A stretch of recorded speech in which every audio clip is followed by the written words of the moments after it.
साथियों नमस्कार। मैं सुधीर तोमर अजमेर अपने YouTube चैनल सुधीर तोमर अजमेर पर आपका खैर मकदम करता हूं, स्वागत करता हूं, अभिनंदन करता हूं। आज एक गंभीर विषय पर चर्चा हेतु मैं आपके बीच आया हूं। साथियों, हम अपने माता पिता के रूप में अपने बच्चों के सुखद भविष्य निर्धारण हेतु हर संभव प्रयत्न करते हैं।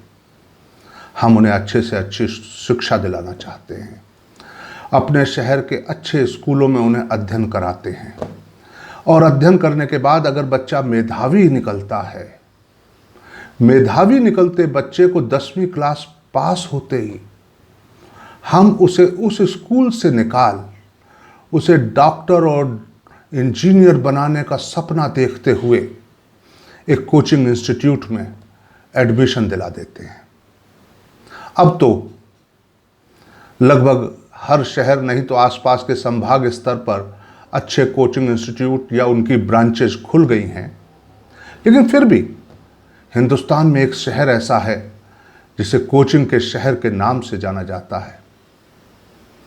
चूंकि वहां देश भर के अलग अलग कोनों से आने वाले बच्चे पढ़ते हैं और ऐसे बच्चों की संख्या लाखों में है, तो वहां होने वाली घटनाएं बच्चों के माता पिता के साथ साथ देश के जिम्मेदार नागरिकों का ध्यान आकर्षित करती हैं।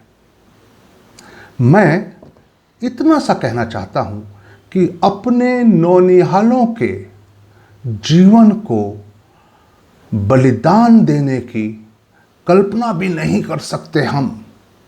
जो सर्वश्रेष्ठ बच्चे हैं अपने अपने शहर के, उनको ले जाकर हम कोचिंग इंस्टीट्यूटों में डाल देते हैं।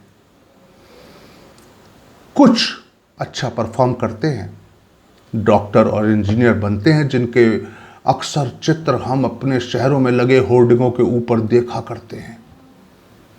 लेकिन तब हम ये भूल जाते हैं कि इन होर्डिंगों के अलावा लाखों बच्चे हैं उस शहर में जिन्होंने वहाँ पढ़ाई की है, जिन्होंने वहाँ फीस दी है, और उनमें से ये चंद बच्चे सिलेक्शन के बाद अपना गौरवपूर्ण स्थान उन होर्डिंगों पर पा सके हैं।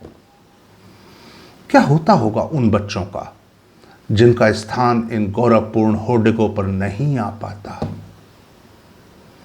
बहुत से बच्चे पुनः प्रयास करते हैं, एक के बाद एक और फिर एक बार प्रयास करते हैं। कुछ भाग्यशाली चयनित हो जाते हैं, तो कुछ होनहार बच्चे चयनित नहीं हो पाते। रेस होनहारों के बीच में है।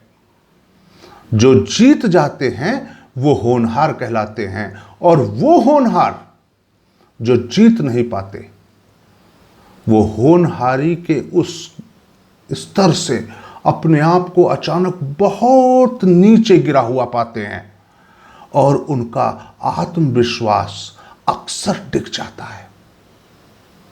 अक्सर डिगे हुए आत्मविश्वास के 12वीं कक्षा पास ये नौजवान लड़के और लड़कियां, छात्र और छात्राएं अपने बाकी के जीवन में इस एक हार के साथ आगे बढ़ने का प्रयास करते हैं।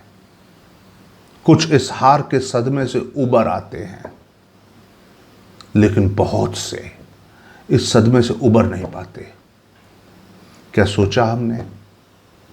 इन होनहारों के साथ जो देश का होनहार मस्तिष्क थे, उनमें किस मात्रा में कोचिंग इंस्टीट्यूटों के माध्यम से कटौती करते जा रहे हैं हम लोग? इन लोगों को जो जीवन में बहुत आगे जा सकते थे, अचानक एक सेटबैक इनके शुरुआती जीवन में ही हमने ऐसा दे दिया, अपनी अपेक्षाओं और आकांक्षाओं का दबाव इन पर लादकर कि ये हो सकता है किसी और विषय को लेते और उसमें बहुत एक्सेल करते, बहुत अच्छा करते। कोई बहुत अच्छा गाना गाता होगा बचपन से, कोई नृत्य में बहुत अच्छा होगा, कोई एक्टिंग में बहुत अच्छा होगा, किसी की ड्राइंग पेंटिंग बहुत अच्छी होंगी। हम उन सब को परे हटाकर सिर्फ पढ़ाई का जोर देकर इन्हें एक ऐसी अंधी रेस में धकेल रहे हैं जिससे ये बच्चे असफल होने की स्थिति में अपना आत्मविश्वास खो देते हैं और खो देने के बाद ये एक सामान्य से भी बदतर जीवन जीने को मजबूर हो जाते हैं। देश के उच्च कोटि के मस्तिष्क के साथ ये ना हो, ये जिम्मेदारी सबसे अधिक माता पिता की है। आप अपने बच्चों के शौक पर पैनी नजर रखिए।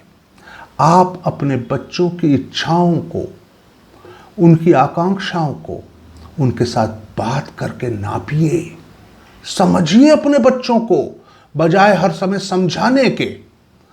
होता यह है, जब माता पिता और बच्चा बात करते हैं तो बच्चे के खिलौने, पिक्चर दिखाना, मूवी ले जाना, सामान दिलाना, उसकी पसंद की कोई चीज लाकर उसे खिलवा देना, यहां तक तो माता पिता बच्चे की बात सुनते हैं।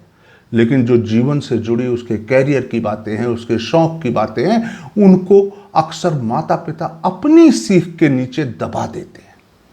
और उसी का विस्फोट होता है ये, जब लाखों की संख्या में हर वर्ष हिंदुस्तान का उच्च कोटि का ब्रेन आत्मविश्वास विहीन हो जाता है और जीवन में अपने कार्य करने की जो क्षमता थी उससे आधे से भी कम उपलब्धियां प्राप्त कर पाता है। मुझे आशा है हमने आज एक विषय पर बात की है। अगले वीडियो में मैं उन युवाओं की बात करूंगा जो इस दबाव को न सहन कर पा सकने की स्थिति में आत्महत्या कर बैठते हैं। बहुत पीड़ादायक है। इसकी बात विस्तार से अगले वीडियो में। तब तक भारत माता की जय।